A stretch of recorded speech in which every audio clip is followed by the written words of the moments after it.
I got stuff for you. Holy moly. I need to get some snakes and release them around my house. But they love eating people. They love eating kids. These guys are the scientists of the supernatural, lecturers leaving lessons for inquiring laymen. They are applying the scientific method to a world that baffles science. They are the cryptids of the corn. Every day that you open your mouth, I know, right? I'm more convinced that you're abducted by aliens. No. And it just stood up. I mean, it just like kept going and going. And she goes, what the? These are idiots. I was laughing reading this because I already knew how you would feel. Idiot. What part of the story fits your balloon? Well, This isn't a UFO. But who else has big black wings and red eyes? Batman. Well, Mothman. Oh yeah, Mothman. Well, everyone, I think we know exactly what it is. So say it all with me. It was the sandhill crane. Would you try it? No. You wouldn't eat it? No. Why? Because they're probably toxic. There'd be a lot of poop in my pants. I've seen a 6-foot alligator go swinging through the air and slam into a tree.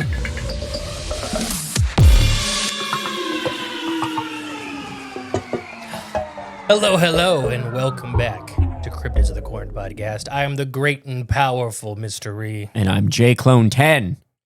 And today, we have a short little story about a she monster. Ooh, a short she monster? A short she monster story from Iceland.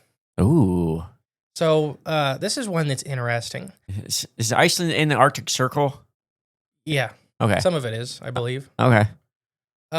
So I'm going to try to read its first name, like its actual Icelandic name. Okay. So Uran, if you're listening, I'm sorry. I didn't ask you about this beforehand. But this is the Forjoriel,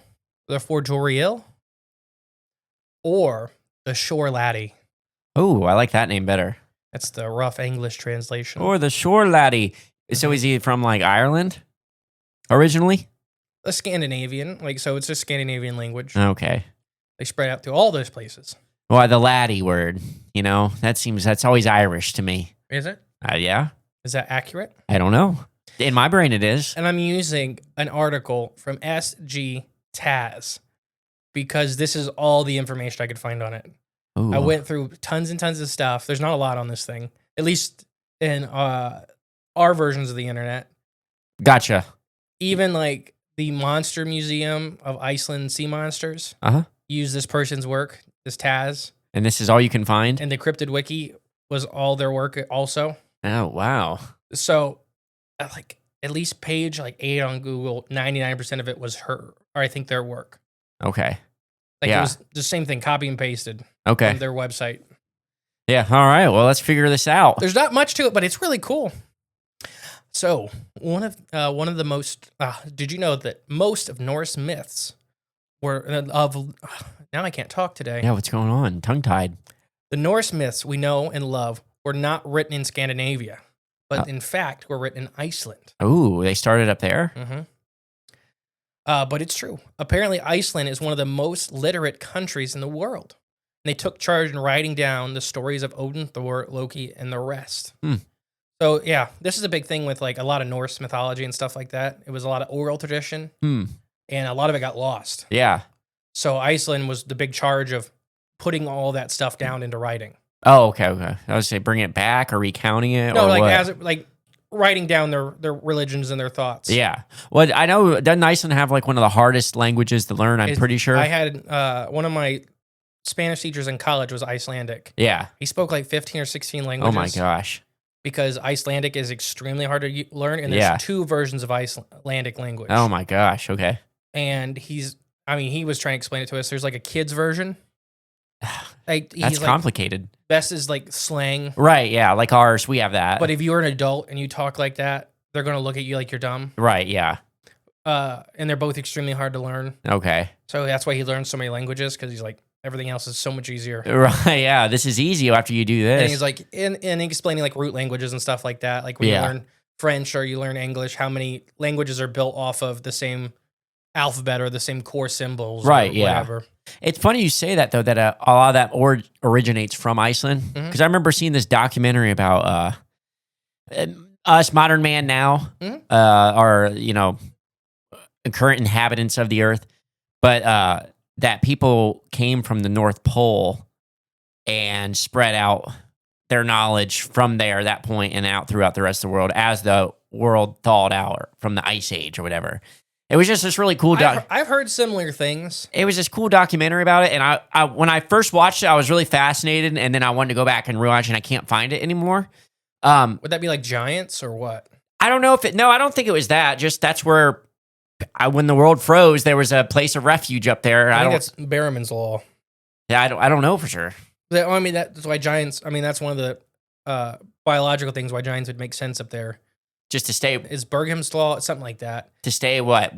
Mammals specifically, but with animals, the further away from the equator you get, the bigger your body mass is. Gotcha. Because it's easier to stay warm. It's easier to find food. It's easier to travel long distances. Yeah, I can't remember what this documentary said, but I think it was like maybe the North Pole at one point was like a tropical paradise kind of place. And then when everything froze, they kind of got landlocked up there, and the world froze. Then as it thawed out, they spread out and spread their knowledge. But it's just funny that all the origins come from Iceland, very up north. I just wonder if there's something to it. I don't know. So, the sea laddie. Yes. So Scandinavian mythology has all kinds of sea monsters and land monsters and mountain monsters and sky monsters. Mountain monsters? Mm-hmm. Oh, they have a wild bill too? Woodland Bullis, which translates to wild bill or bill of the wild woods. Ah, gotcha. Okay. I like the Icelandic twist on it. Yeah, Icelandic twist. There's too many letters in Icelandic words for English. But no, so the shore laddie is a very odd and probably one of the most random one in that group, and there are a lot of them. I highly suggest people look up the Icelandic sea monster chart. Okay. Because there's some crazy ones, and I think I don't know if it's season finale worthy or like a 2 or 3 part special just going through like the Icelandic monsters. Like our mid-season specials we kind of get into every now and then. Yeah, where they're normally like 2 or 3 parts or whatever. Yeah. Because Iceland has some weird ones. This one, there's just not a lot on, but it's talked about. And it's just like most of the sightings are, yeah, we've seen one. Right. That's it. That's it. So, sightings of the shore laddie date back, as far as written language goes, to about 1700s. For us in the U.S., that may sound like a long time, but considering the country in Iceland has existed for over 1,000 years, the shore laddie is a baby by comparison to many of the other sea monsters that call this place home. Okay. So for this, it's only been seen for 300 or 400 years, at least in the written language. Relatively new guy. Yeah, which is odd because a lot of these sea monsters, they talk about, Jormungandr and some of the other big sea serpents. The world serpent, whatever. There when the world was created. Yeah. In their mythologies. So it's for this guy to be talked about so much and to be very new, it's kind of interesting when you kind of look at what this creature may be. Okay. But yeah, the shore laddie is a baby by comparison. As the name suggested, it's a shore dweller. It's frequent to beaches on the western fjords. One of the sources say it resembles a sheep that has fallen in the drink or a fat woolly seal. But yeah, so that's one. I'll read the other description of it too. So there's one where it's kind of like a seal, kind of not. When it's drawn, it is drawn like a big aquatic animal, but it actually has legs. So it's brownish gray fur with muscles and barnacles growing along its back. A feature which lends it to be as called like a scraper. When it walks, it makes a sound of like the barnacles and stuff rubbing on its back. Okay. It is, to any unwary travels, it may be alerted by its presence of these beasts if you hear the scraping sounds walking up and down the beach. Gotcha. The shore laddie has been described as both having webbed and hoofed feet at the same time. Webbed, hooved feet. Yes. That's good for swimming. Yes, it is. Keep going. I'm formulating it in my mind. Although which version is most accurate is heavily debated. Nobody knows what the shore laddie actually is. Some people actually think that the Montauk monster that washed ashore may be a shore laddie. That's kind of what I was kind of thinking at first, or the globster. Yeah. Or is that what the same thing, right? No. Oh, they're not? No. So globsters can be anything. There is a famous globster from like Gloucester or however you say Yes, it. yeah. But that was big. Oh, okay. These guys are like sheep-sized, people-sized. Okay. A couple 100 pounds. They're not huge. I mean, they're big, but they're not like a whale hauling out on the beach. Interesting. And a lot of times they say that their barnacles are often entangled with lots of seaweed. And so that's not an actual part of their body. But when they come out of the ocean, they look like they're made of seaweed. Because their stuff growing on their back just hooks up to all the plant life in the ocean. Okay, it makes sense. So what kind of powers and abilities do you think this thing has? Powers? Yeah, so a lot of these, especially cryptids and mythology, Oh, true. will have some stuff attributed to them. Supernatural characteristics. This guy, shoot, I don't know, but maybe he brings good luck. Oh, there you go. So like a lot of other Icelandic cryptids, the shore laddie is pretty much a keep to itself kind of creature. You don't bother me and I won't bother you. It is advised, though, if you see one, you just kind of turn the other way. Okay. Some witnesses have described aggressive behaviors, being chased with like a deep honking sound like coming at him. Almost like similar to like how a pig would charge or something like that, like a wild boar. Yeah. Like very scary. But if you didn't move, they'd probably get you, but they just want you moved. They want you off their little... They're pushing you off, yeah. While others claim it will retreat into the water when it is seen immediately. Okay. So it has both sets. It's like a squonk. Oh, here we go. It is like a squonk, isn't it?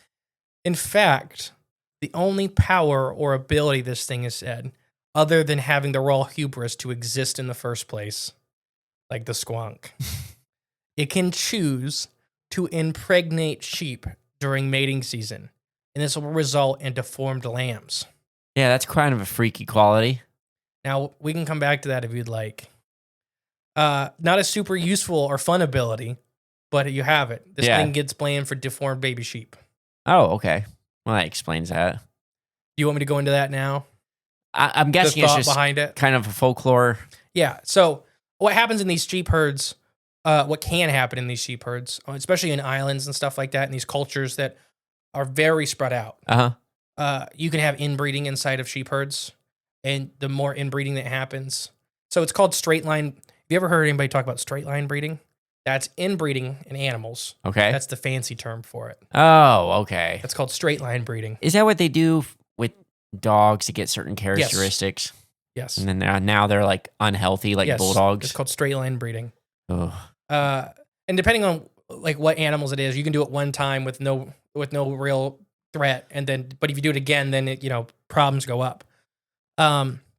So a lot of times that they will have problems if they don't sell and trade sheep with other flocks relatively often. Right. I mean, every couple years or mixing genetics and and because a lot of these ranchers, farmers, shepherds know that if I don't bring in new ones and change out old ones every once in a while, we're gonna have problems. Yeah. So there seems to be that I think this thing was getting blamed for that they would see one and then that season they'd have a bunch of inbred sheep babies being born. Yeah. I don't think this thing was impregnating the sheep. Like Mothman and the Silver Bridge. But why this thing maybe got in some trouble is that when it would come onto the beach if the sheep were close, it would sometimes follow the sheep around. Oh, okay. It would never hurt them, but it would just kind of follow around the flock of sheep. It wouldn't leave too far from the ocean, but then like the grass goes right up to, the ocean. Did this thing ever display like aggressive behavior eating things? No. I didn't think so. My next thing is diet. Okay. There seem to be herbivores. Oh, wow. So they have really like scary heads. Yeah. Where some people say they even have pretty impressive tusk, like a wild boar, but they have much more of like a hippopotamus face with some big teeth, this big flat wide mouth. Like you alluded to, some of the art depictions of squonk are actually kind of similar to these guys if it was more aquatic. Okay. But kind of that hippo head with some tusk coming out of it. Okay. And they can be kind of aggressive, but people have seen them grazing. People think they eat the seaweed. They seem to be pretty slow moving with growing the barnacles and stuff on their back. Right. Like a sea turtle. Dugongs, whales, those kind of animals will grow barnacles, too. Tumor seals. Tumor seals, yeah. So, if you wanted to defeat a shore laddie, how do you think that would happen? To defeat one? Yeah, if you're one of those guys, I'm going to prove my worth. I have all these Icelandic monsters to go conquer. You know which one I'm going to get? The shore laddie. The shore laddie. Yeah. It's literally like saying, I'm going to go beat up a squonk. Right, yeah, exactly. Maybe not exactly like beating up a squonk because this thing doesn't melt. Right, yeah, it puts up a little resistance at least. It'll charge at you every once in a while. I don't know, a big spear would probably be just enough all you need. So as far as we can find, fighting a shore laddie resembles fighting a waterlogged sheep. That's a pretty good description. Even if it's angry or agitated to see you, it's not particularly fast. And if it decides to attack at all. So it's not a deadly thing. Yeah, it kind of moves on land like a seal. Unless you're not as dramatic, like a sea lion. Okay. So for everybody at home, we've talked about the differences between seals and sea lions. Mm-hmm. Is sea lions still have like the back hips and the feet they can place under, so they can actually kind of walk, when seals have to like do the worm to get Gotcha. around. I think we just covered that on the leopard seal Freaky Fauna Friday episode. Oh, probably. That was a couple weeks ago. Yeah. So this thing is more like a sea lion in its movements, Okay. where it has the 4 appendages, but they're not great on land. So they're not really fast, Yeah. but they're definitely more active on land than a seal is. So yeah, if it's agitated and it's running at you, what are you going to do? Just take one step to the side. Pretty much. Just loud noises and wave your hands in the air, and it'll probably scare the bejesus out of it, and it'll run away. Yeah. Or if you're fighting it, you just do a double foot stomp onto its back, right on the barnacles. So 99% of people say that this works. Oh, okay. That when they've ran into shore laddies, and they're still seen today. Huh. People, especially going out like fossil hunting and rock hunting and stuff on the beaches by themselves, They're still seeing them. they'll run into them every once in a while. Keep in mind, there's tons of sea life in Iceland. Tons of shoreline sea life. Okay. A bunch of seals, walruses, polar bears, all kinds of things.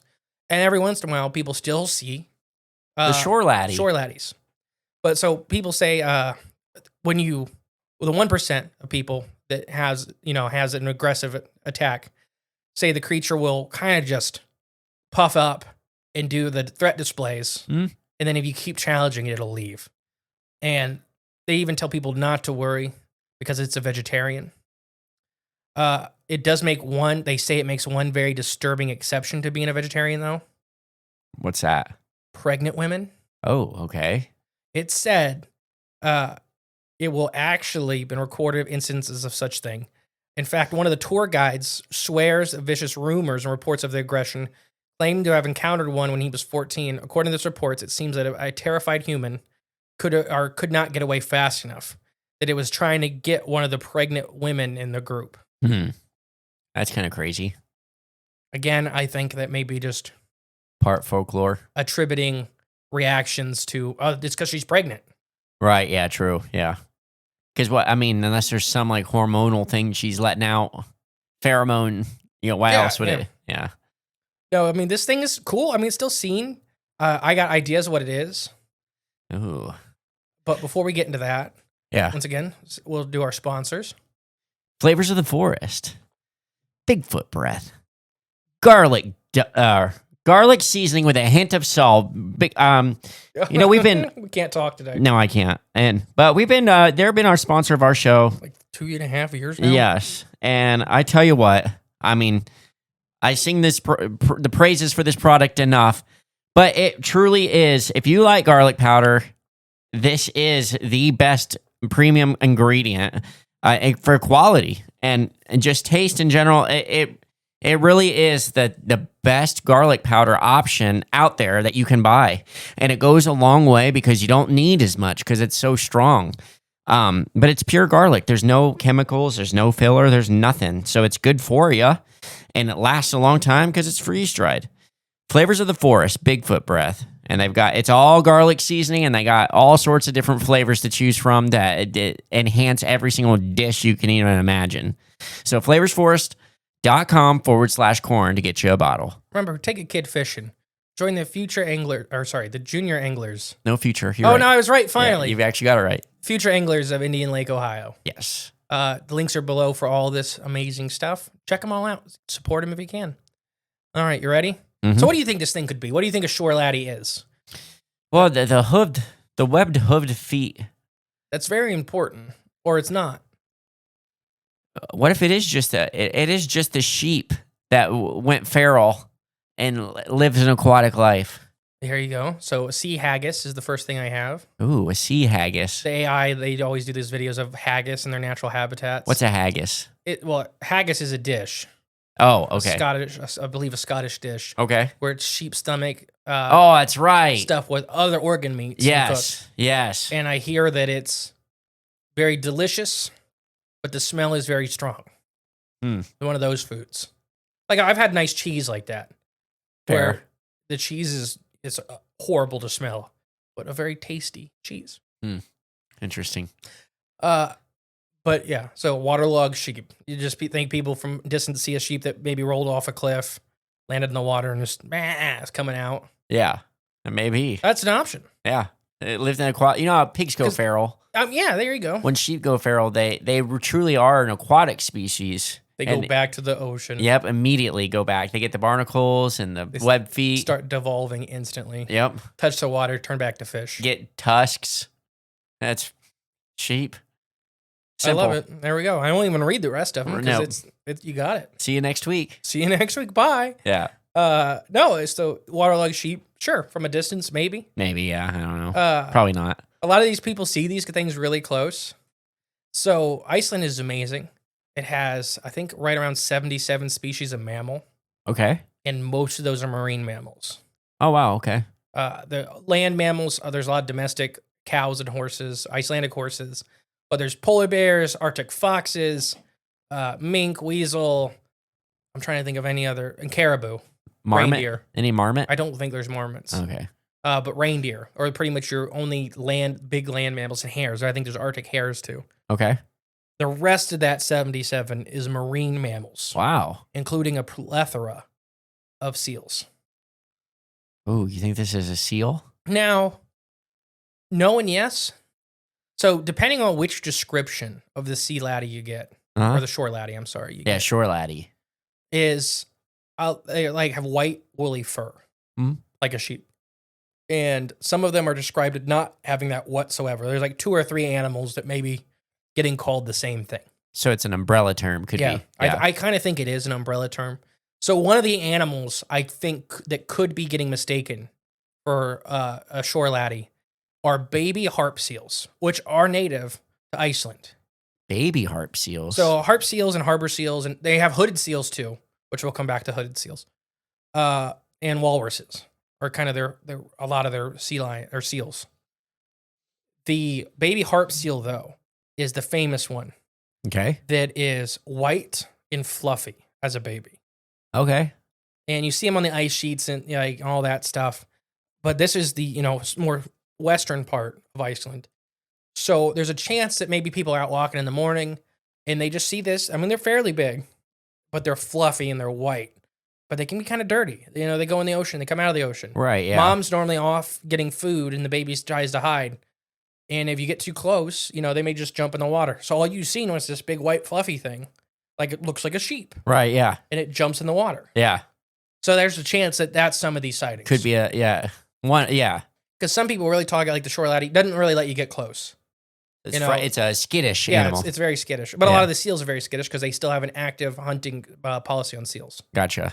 Which a lot of the native Icelandic people and stuff, they sustenance hunt seals. I was going to say they need to. Yeah. So seals, they are hunted.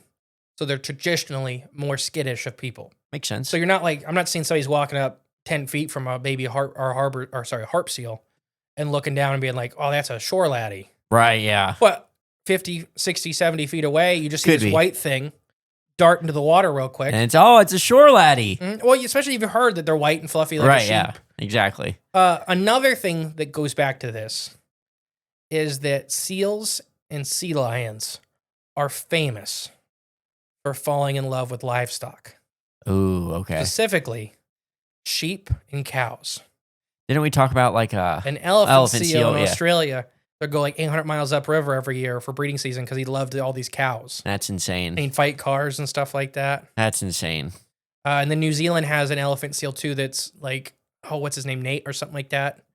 that causes trouble. Like people have to call the police to get out of their house because they'll lay in front of their door. Oh, that's hilarious. Like 2,000-3,000 pound animal. I want to be that kind of like disruptor. Yeah, and people enjoy him, but he'll like knock mailboxes over and stuff like that. Right, yeah. Because I think the council there talked about putting them down a couple times. And the town's like, no. Right, yeah. What else town? Because they're not near the ocean. They're up a river. It's always the town councils It is. that want to ruin things because it's disrupting their lawns. Believe you me. So this is kind of the thought. Maybe these are misidentifying some seals. But I'm not saying that this is the close range sightings.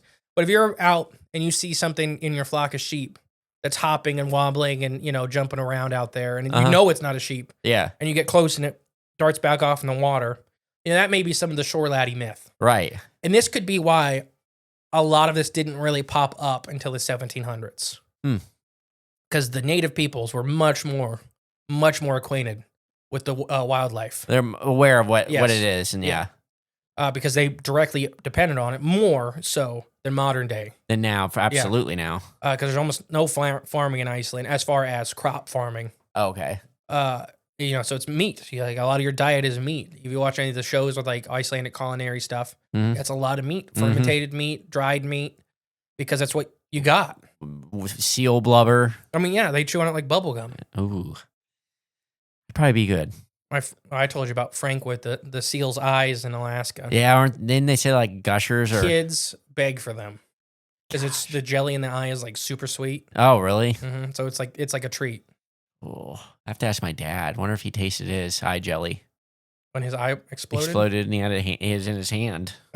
Probably not. I don't think he was at least thinking about it. Probably not, no. He said he thought it was his eyeball. He thought it was gone. So what do you think of the seal theory?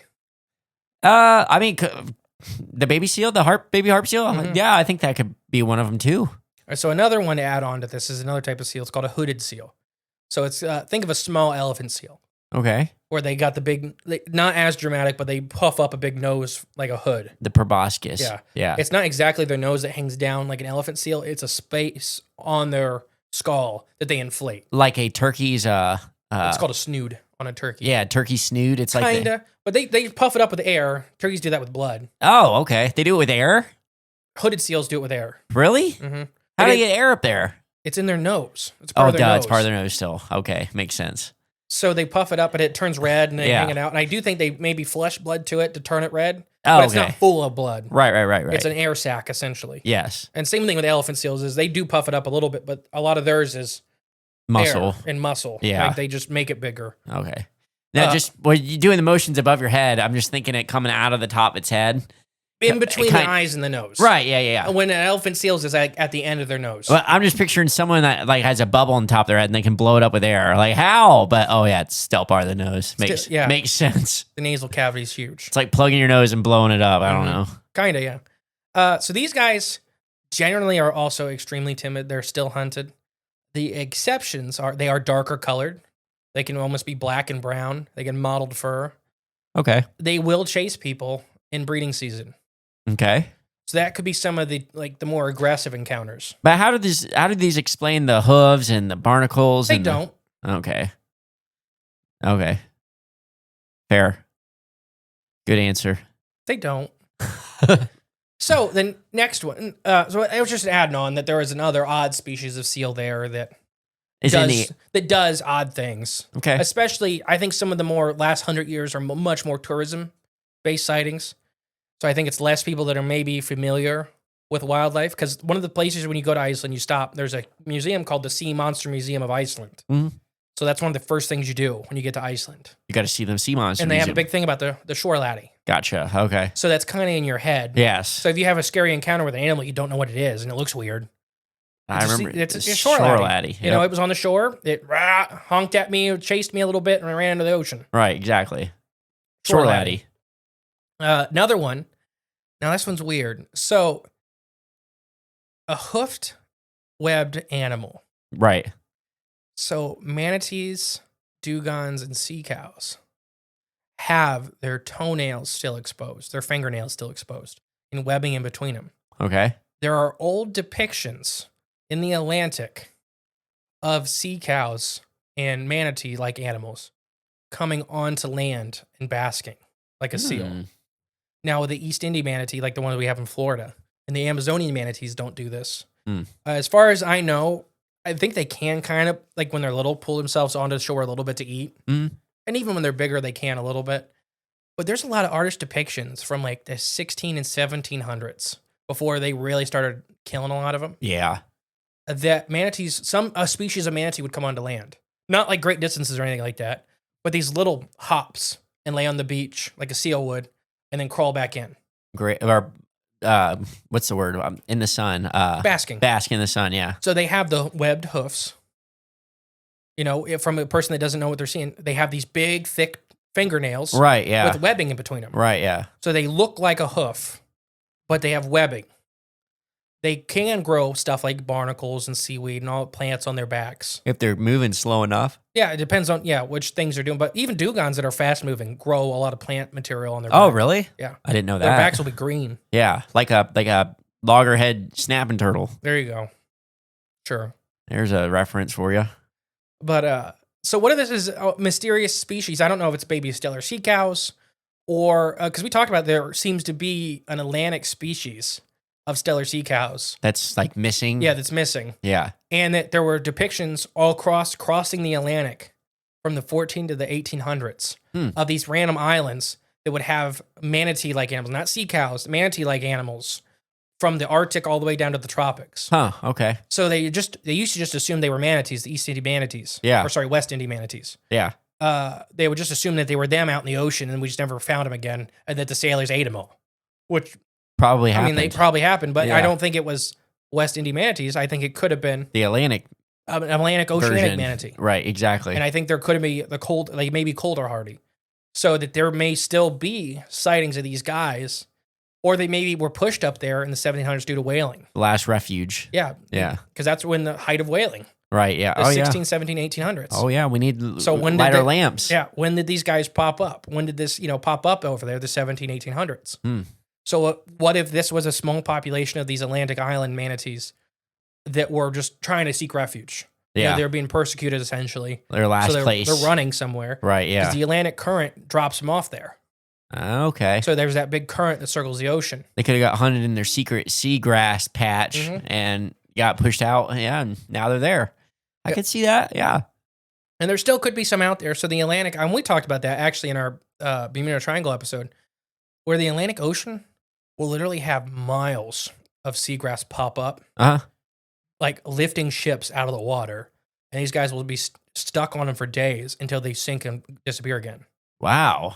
And people used to think they were living islands. We talked about it in our Bermuda Triangle episode that in the 1700s, that was famous, where they thought it was like sargassum is what it's called, a bunch of plant matter. Yeah, yeah. So what do you think of that? The Atlantic island manatee. Well, it makes more sense than a sheep or the other, the seal theory, but I mean, because it actually has the quote unquote hooves. So I think that's a big part of it. This next one, you've never heard of, I guarantee it. Oh, I'll be impressed. try me. The Des moistilis. Oh, If you can describe what it looks like to me. a tassel worm. Yes. So these guys, we have a lot of their fossil remains. They're one of the only extinct clades, they're only extinct families of mammals. Like they're all gone, Okay. which is really weird.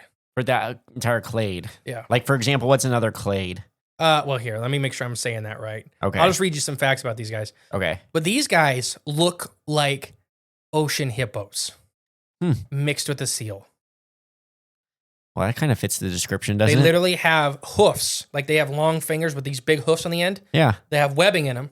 They have a big, wide head. And the males would have these tusks that come out of their mouth. Well, that kind of fits. And they have a big, wide, flat face. And they were herbivores. Well, that's what you were talking about.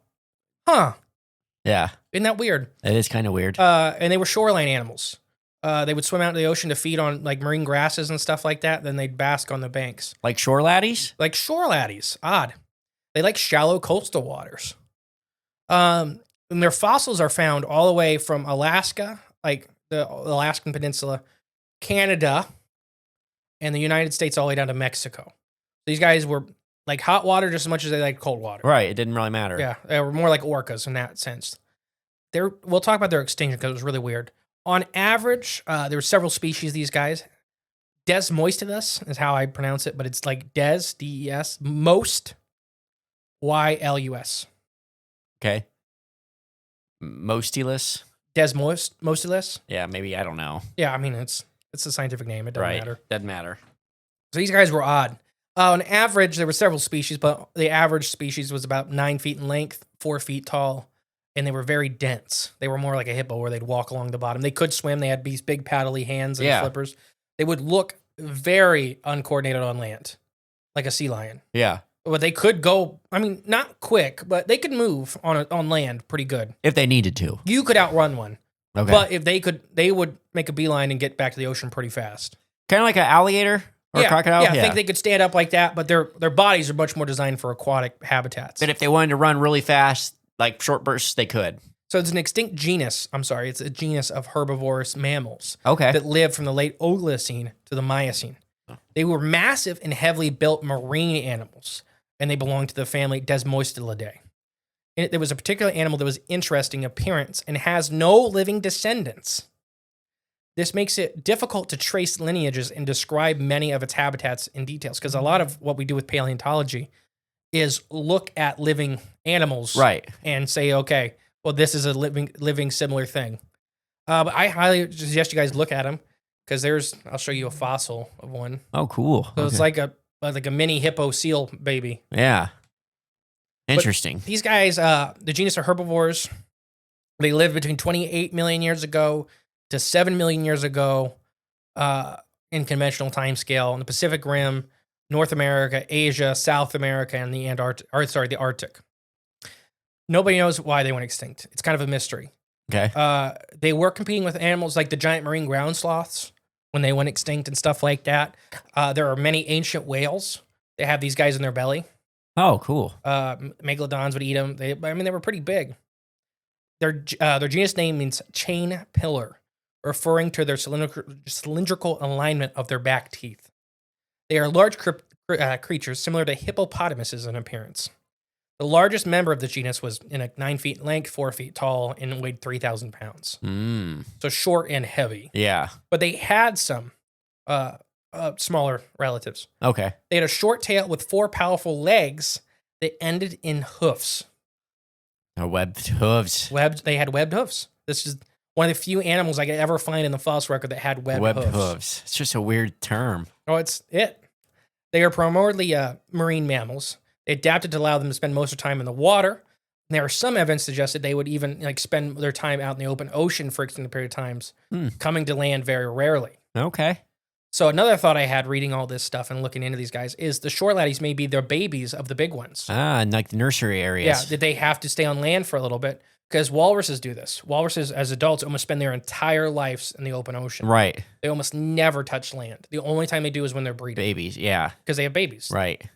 And same with a lot of oceanic seals and stuff like that, and some sea lions. So I think these guys may have fallen into the same thing, where their offspring would have to spend a couple months kind of hanging on the shore while mom and dad, or maybe just mom, I don't know, their family units. They're dynamic. But maybe out off the coast a little bit, diving for squid, or they're herbivores, so diving for plants and stuff like that. Right, yeah. There's some evidence that suggests they maybe even ate mussels and stuff like that. Like walruses have a specialized mouth to literally suck mussels out of the shell. That's crazy. I bet you they did if they're still around. So their legs were, their bones and their lower forelegs were fused together and made it quite a rigid appendage. So their whole bottom of their hand and the bottom part of their leg fused, basically. Was fused. So it really didn't move at all. But it made it really difficult to walk on land. But it had made them great for swimming, unlike hippos. Okay. So even though they were dense, they were really good at swimming. They wanted to be in the water. Their upper and lower jaws were elongated and fused to form frontwards facing tusk.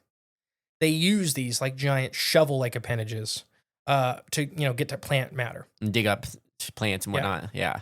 They also had 2 tusk-like teeth that would come down from their upper jaw that they probably used for either sexual display or fighting. Okay. So those teeth everybody was describing when they were saying tusk. We have some of their poop. They look like they ate mostly all plants. Any shells, we kind of think that they were accidental eats. Just when they were scooping up big mouthfuls of plants, there was crustaceans in it. But a lot of I guess herbivorous sea animals do eat mussels and crustaceans. Yeah. I think, anyways. On accident a lot of times. Yeah. On purpose. They don't matter. Or, yeah. So these guys lived everywhere. They lived, we only found them in America, Russia, Asia, and the Arctic. But we think they were ubiquitous across the Northern Hemisphere. Yeah. And we don't know why they went extinct. They just kind of vanished from the fossil record. No big indicators. Like a lot of things. But yeah. Yeah. And we talk about that fossils are extremely rare. Right. And marine creatures are even more so extremely rare. It seems like these guys maybe liked water about 100 feet or less. Okay. But they would stay out there year round. Well, that makes sense, though, because, I mean, you're not going to get too much plant life going any deeper 30, than that. 40 feet is kind of right, the max for big plant life. But there are massive kelp forests and that kind of stuff out there. Oh, yeah. Yeah, so what do you think of these guys? I played Subnautica. I know how big those kelp forests can be. What do you think of these guys? I've never heard of this before. I learned something new today. I told you never knew these guys. No, I've never even heard of anything like this. So these guys fill a similar niche to like stellar sea cows, Sirenians. Right, yeah. I can see that. So typically, besides the stellar sea cow, most Sirenians are tropical water lovers.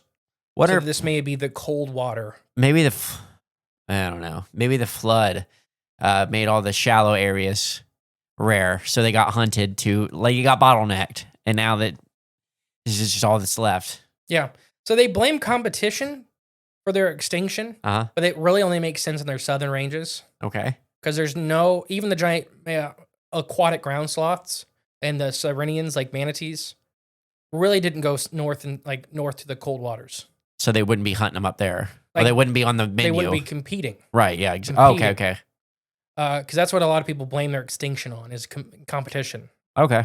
But it doesn't make sense to me, and it doesn't make sense to a lot of other paleontologists. Mm-hmm. So their extinction is still left as a mystery. And I think there's a chance that these guys may have not ever went extinct. They're still there. And these are one of the few marine mammals that could spend, extended periods of time in fresh water. Oh, okay. Brackish. No, like fresh water. Just straight on fresh. Okay. Yep. Their skin was a lot tougher. So the osmosis of like pulling like salt, that's one of the big things with marine mammals is salt, stuff like that. But they still need fresh water. Manatees have to go into fresh water. Oh, okay. But they still need to go out in the ocean to feed. So yeah, I think there's a chance that these sea or shore laddies are these guys that are maybe still hanging on. And how do you say their name again? I know I'm sorry, but no, it's okay. It's Destmostalis. Destmostalis. Yeah. Yeah, I've never heard of that. They're very favored in people that really like to draw like Paleolithic animals and stuff like that. Okay. Because they're so odd looking. Yeah. That they make fun art a centerpiece. I could see Sherwin drawing one of these. Oh yeah, Sherwin would do a good job on one of these. Yeah. But there you go. The shore laddie. The shore laddie. Hopefully you guys enjoyed this Icelandic monster. Yeah, that's a new one for me. All right. Well, I've been the great and powerful Mr. E. I've been Jake Lone 10. We'll catch you next week, guys. Bye.